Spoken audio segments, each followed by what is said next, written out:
노을이 아름다운 까닭.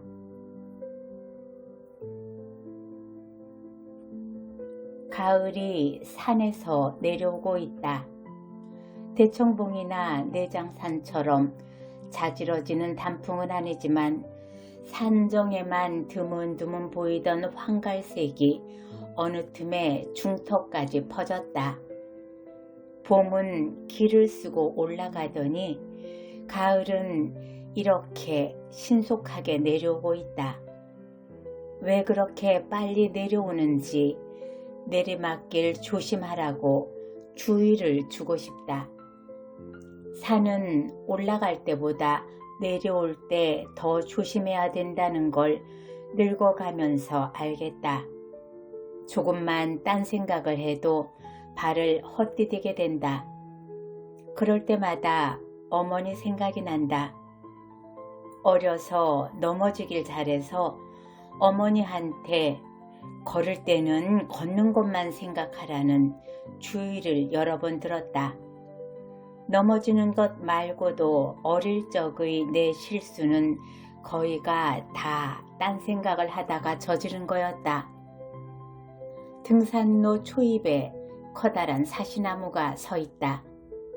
보통 때는 그 나무가 거기 있다는 것도 모르고 지나다녔다. 특별히 눈에 띄는 나무가 아니었기 때문이다.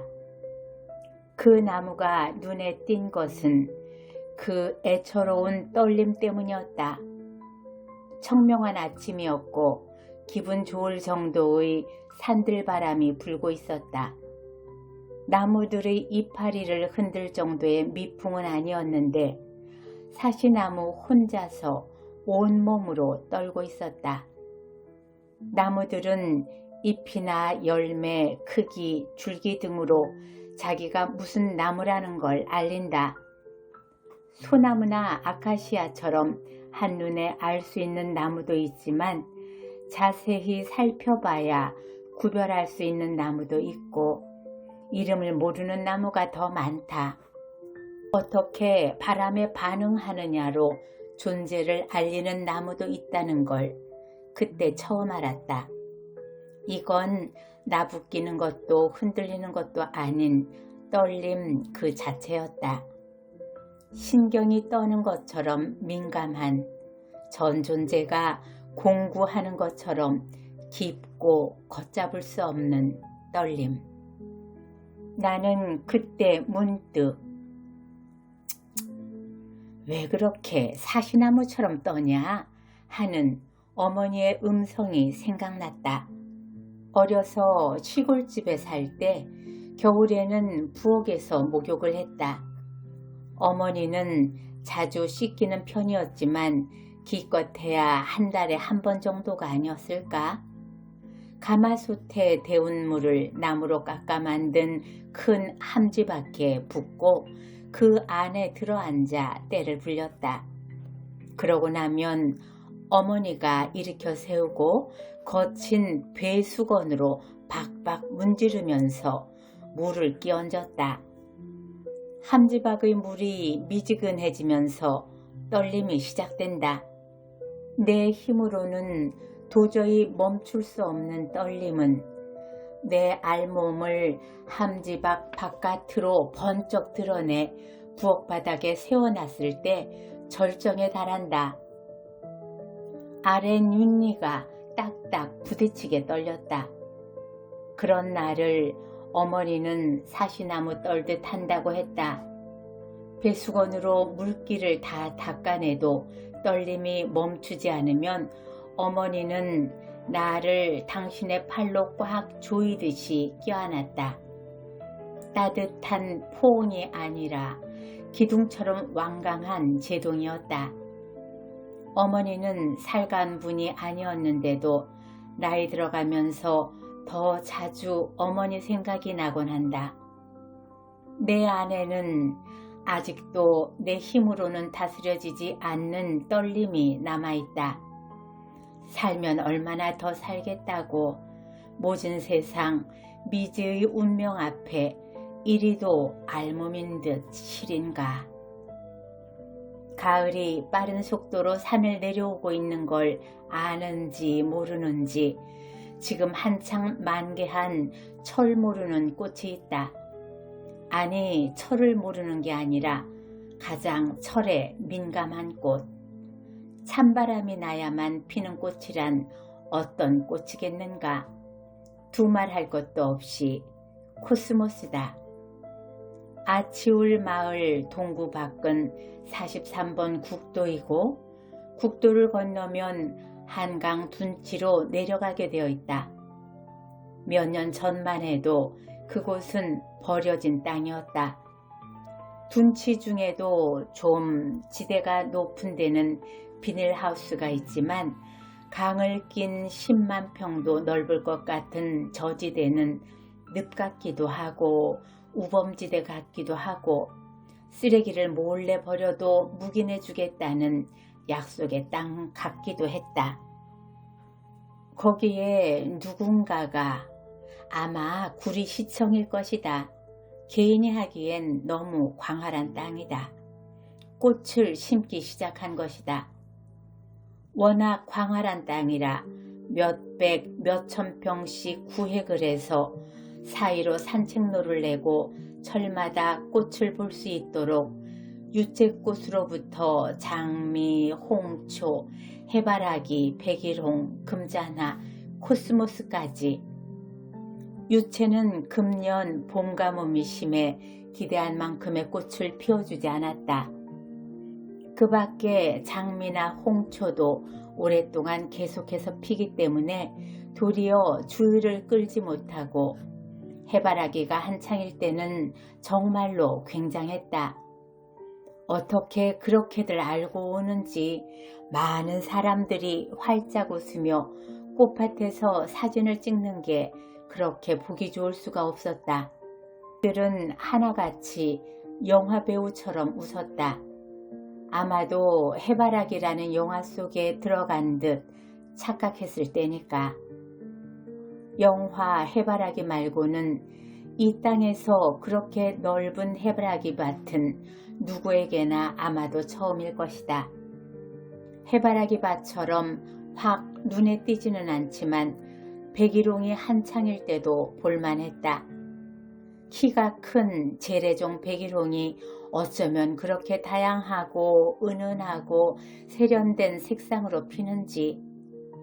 녹의 홍상이란 말도 있고 어려서는 덮어놓고 명절날이면 샛노란 저고리에 새빨간 치마를 입었던 경험으로 우리 민족은 녹음과 진달래와 개나리를 사랑하는 것처럼 색에 대한 상상력도 거기 고정된 줄 알았다. 그러나 그런 원색의 유행은 외국에서 화학염료가 들어오고 우리네 살림이 정체성을 잃을 정도로 척박해진 후부터가 아니었을까? 요새 뜻있는 이들이 재현하고 있는 우리 조상들이 즐겨 입던 천연 물감 들인 옷감을 보면 그렇게 다양하고 고상하고 세련됐을 수가 없다. 그런 색상들의 총집합이 바로 그 백일홍 꽃밭에 있었다. 놀라운 일이었다. 이제 그 백일홍 꽃밭은 지체 높은 귀인의 말년처럼 기품있게 사위워가고 코스모스가 한창이다. 우리 시골에선 코스모스를 키다리라고 했다. 키다리보다는 코스모스가 더 예쁘고 정겹게 들린다. 요새 코스모스는 해바라기보다 더 사랑을 받고 있다. 통일로나 양평 가는 길 등 코스모스로 유명한 길도 많고 그래서 코스모스는 길가에만 피는 꽃으로 알지만 평원에 펼쳐진 코스모스 밭은 더욱 볼만하다. 물론 이 넓은 땅에 다 코스모스를 심은 건 아니다. 꽃에 따라 제 영역이 있고 제 차례가 되어야 피는 건 이상하게도 해바라기가 전성기일 때는 온통 다 해바라기 밭 같고 백일홍이 전성기일 때 또한 그러하였다. 지금은 코스모스만 보인다. 사라져가는 것들은 안 보인다. 요새 이곳 구리 둔치의 코스모스는 워커힐서부터 보이기 시작한다. 한강이 양평 쪽으로 완만하게 휘는 지점을 보면 그 일대가 분홍빛 아지랑이처럼 안기안기 피어오르는 게 보인다. 이 계절에 웬 분홍빛? 그리하여 환각 같기도 하지만 그게 바로 코스모스 밭이다. 나는 해저블역의 그곳이 제일 좋다. 해바라기가 만개했을 때도 백일홍이 만개했을 때도 그곳에서 하염없이 아차산으로 해가 지는 걸 바라보는 게 실은 그곳 산책의 하이라이트였다. 아차산에 안긴 우리 동네에서 바라보면 한강 쪽에서 해가 뜨지만 한강 쪽에서 바라보면 아차산으로 해가 진다. 그냥 은은한 잔광만 남기고 꼴딱 질 적도 있지만 산정에 구름이라도 몇 점 머물러 있으면 기가 막힌 노을을 보여줄 적도 있다. 구름은 부드러운 솜털구름보다는 터치가 힘찬 약간 성난 구름이면 더욱 장관을 보여준다.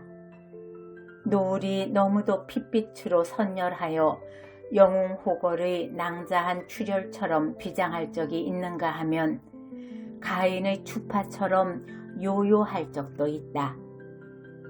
어느 쪽이든 우리를 숨막히게 한다. 온 몸을 나사처럼 죄어오다가 순식간에 풀어준다. 그러고 나면 속은 것처럼 내동댕이 쳐진 것처럼 서럽고 막막해진다. 아침에도 노을이 지지만 그건 곧 눈부신 햇살을 거느리기 때문에 사라지는 게 아니라 잊혀진다. 그러나 저녁 노을은 언제 그랬더냐 싶게 순식간에 사라진다.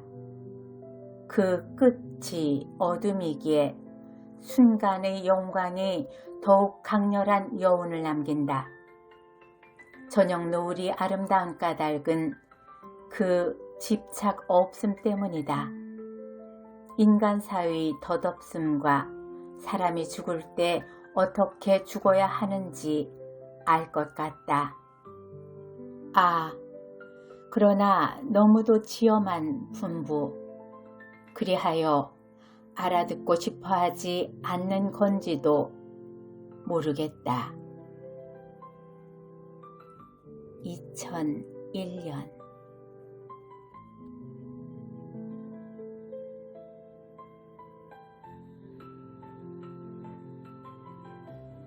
베란다에서 벌써 1년도 더 지난 일이건만 생각이 날 때마다 불쾌한 사건이 있다. 어느 화창한 봄날이었다고 기억된다. 나는 베란다를 청소하려고 큰 양동이에 물을 받으면서 한 바가지씩 떠서 타일 바닥에 끼얹고 있었다.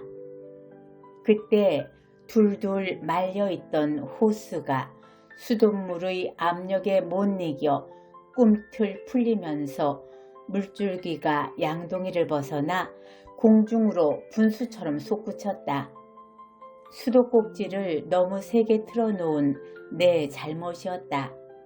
나는 얼른 수도꼭지를 잠그면서도 그동안에 베란다 밖으로 튀긴 물방울이 혹시 지나가던 행인의 옷이라도 적신 것이 아닐까 겁이 더럭 났다.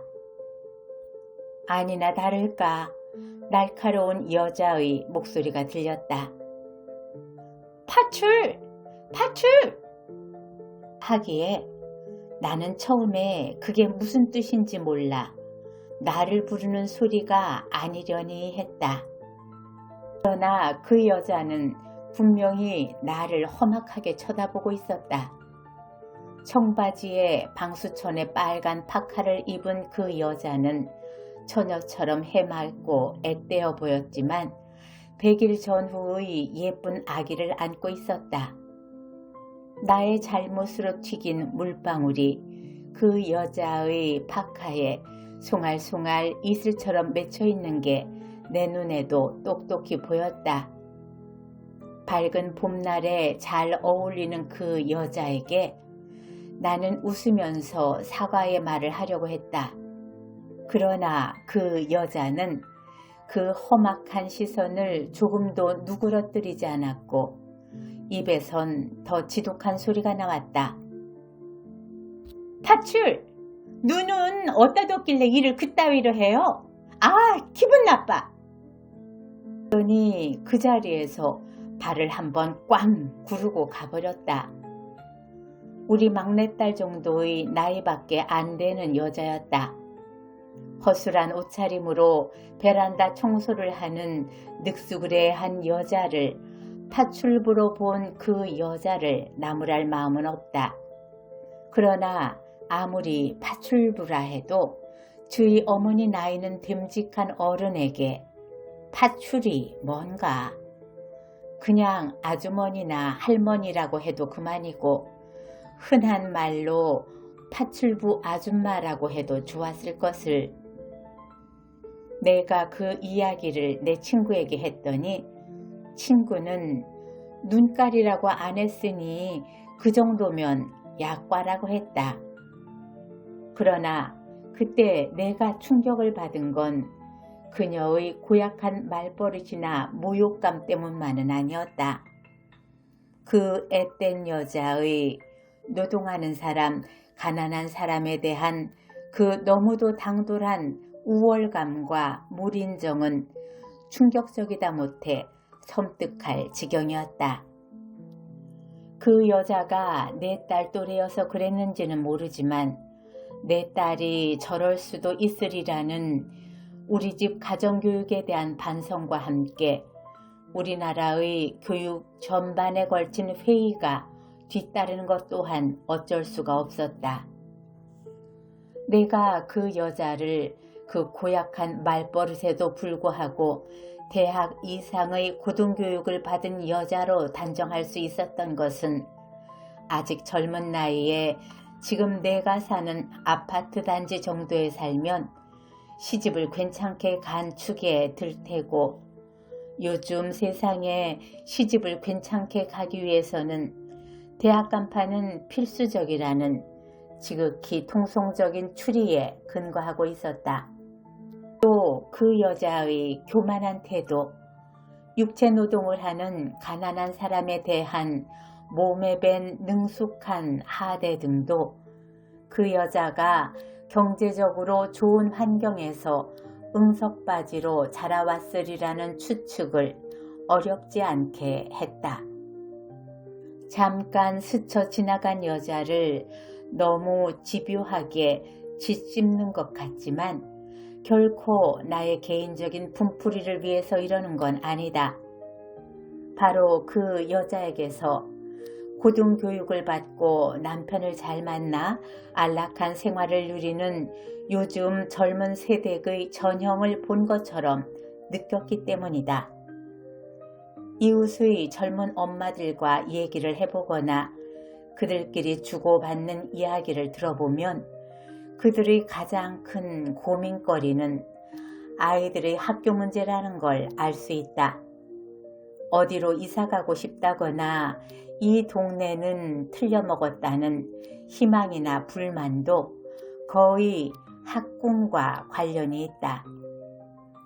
내가 알기로는 명문대학에서 대학원 과정까지 마친 어느 인텔리 주부가 앞으로 몇 년은 더 우리 동네에 살아도 될 것 같다고 안심하는 소리를 들은 적이 있다.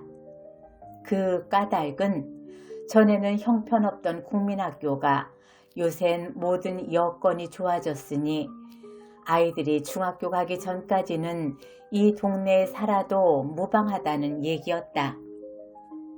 그 좋아진 여건이라는 게 시설의 환경, 훌륭한 선생님인 줄 알았더니 그게 아니라 불량주택이 밀리고 아파트가 들어서는 바람에 가난한 아이들이 없어졌다는 거였다.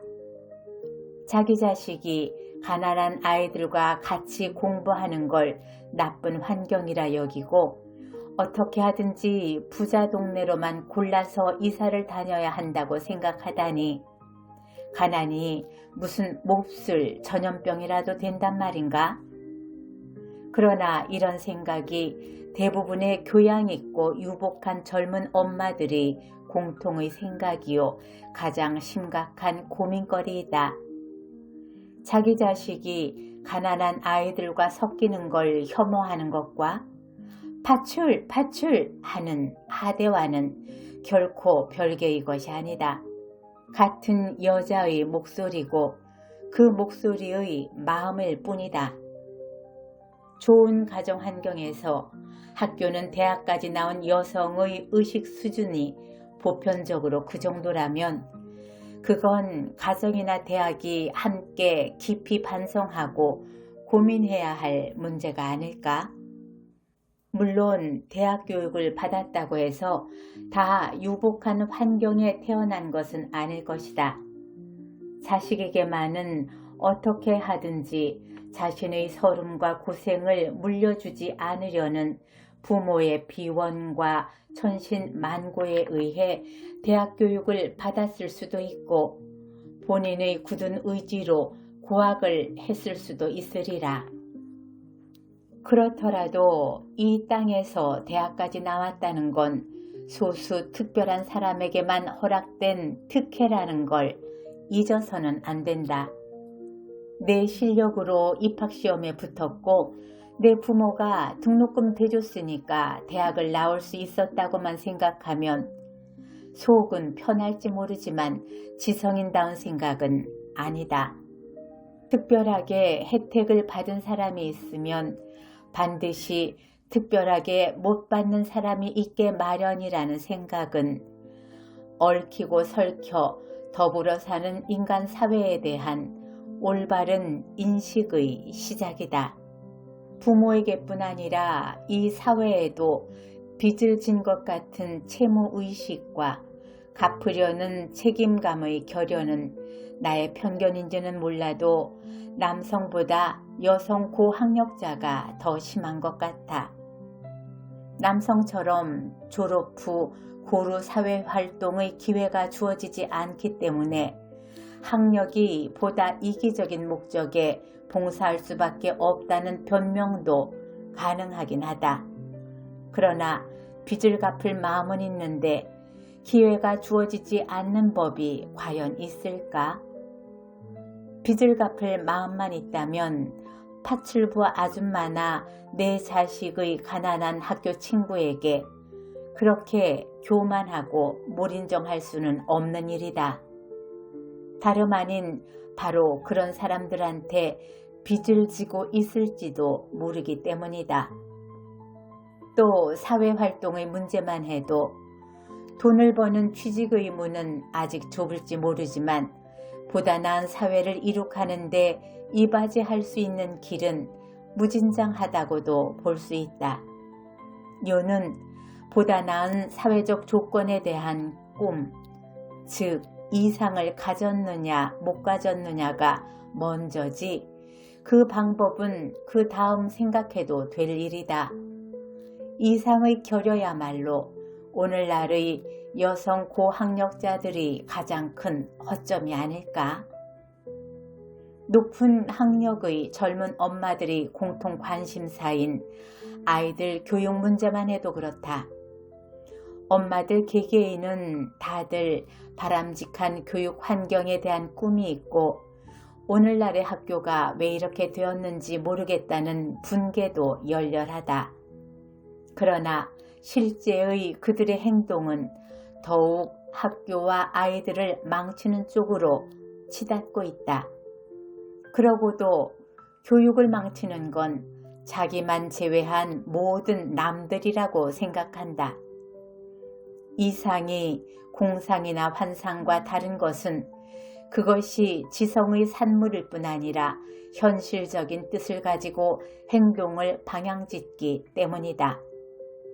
이성으로서는 그래서는 안 된다는 걸 알면서도 행동은 그래서는 안 되는 방향으로만 하고 있는 건 이상보다는 당장의 욕심이 앞서기 때문이다.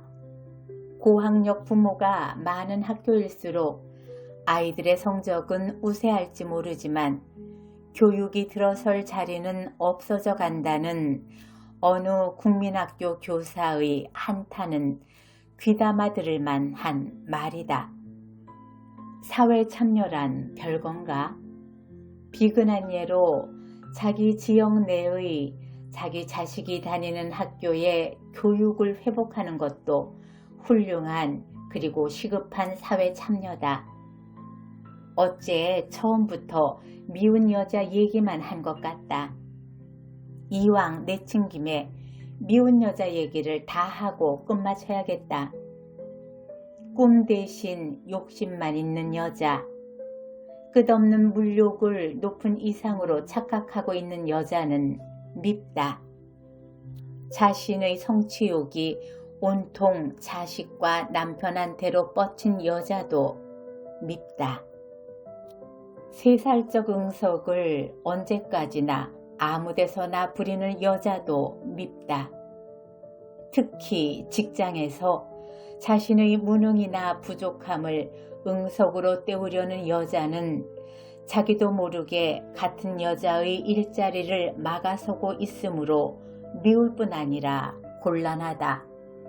대학을 졸업하고도 평생 교육장의 모든 과를 두루 설렵하고는 온갖 취미생활을 다 한 번씩 집적거려 보고도 자기가 정말 원하는 게 뭔지 알 것 같지 않은 여자도 밉다. 유명 라벨의 고급 옷으로 빼입고 노점상한테 1,000원어치 사고 덤 하나를 더 얻으려고 악을 쓰는 여자도 밉다. 여자가 아름답다는 건 한 가정에서뿐 아니라 한 나라에도 큰 복이다.